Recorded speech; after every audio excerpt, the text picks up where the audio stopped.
Voilà à présent qui pourrait tout droit sortir d'un film. On vous parle de cette gigantesque enquête et de ces révélations mises au jour par un collectif mondial de journalistes d'investigation. Des militants, des journalistes et des opposants du monde entier ont été espionnés grâce à un logiciel israélien. Oui, des mises sur écoute partout dans le monde. On parle de 50 000 numéros de téléphone.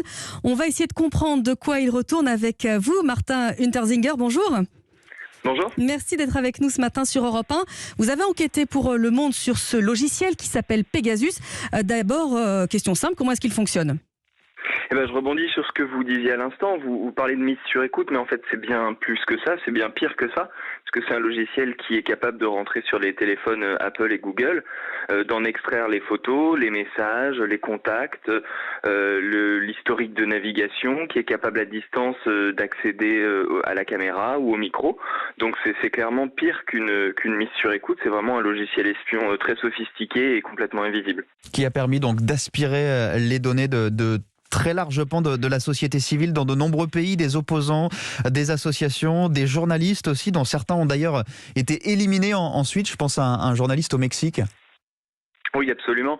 Ce qu'on s'est rendu compte en enquêtant sur l'usage que font de ce logiciel une dizaine de pays, c'est qu'en fait, malgré les promesses qui sont que ce logiciel est utilisé pour lutter contre le crime, contre le terrorisme, en réalité, il est largement détourné de son usage premier et utilisé pour espionner des journalistes, des avocats, des membres de la société civile.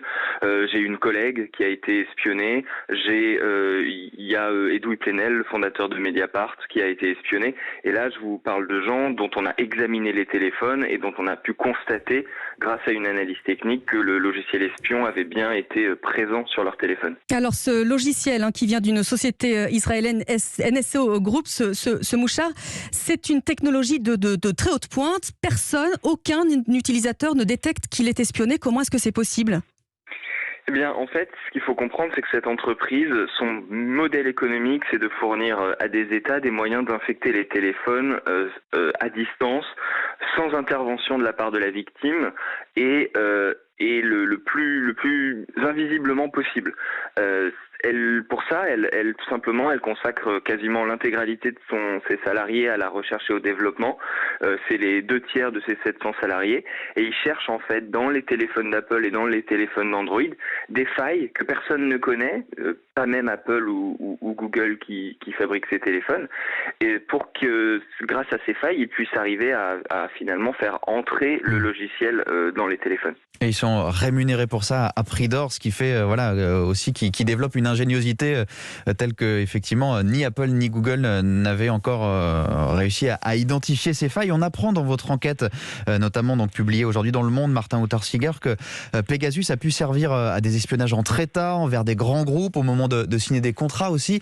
Rapidement, comment est-ce qu'on s'en est rendu compte, puisque on l'a dit, ces mouchards sont presque indétectables. Comment est-ce que vous avez travaillé ? Comment est-ce qu'on a découvert tout ça ?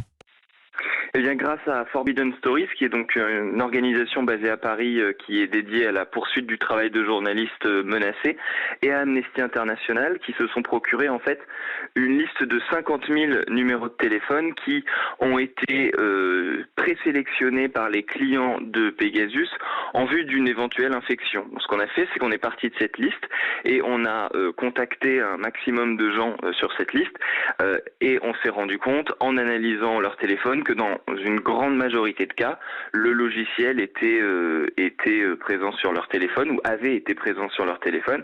Et pour les cibles, notamment l'espionnage entre États ou économique que vous mentionnez, je vous invite à rester pas très loin du monde.fr, puisque on va publier encore de nombreuses enquêtes dans les jours qui viennent. Voilà, il y en a déjà 4 ou 5 sur le site du Monde. Merci beaucoup Martin Untersinger.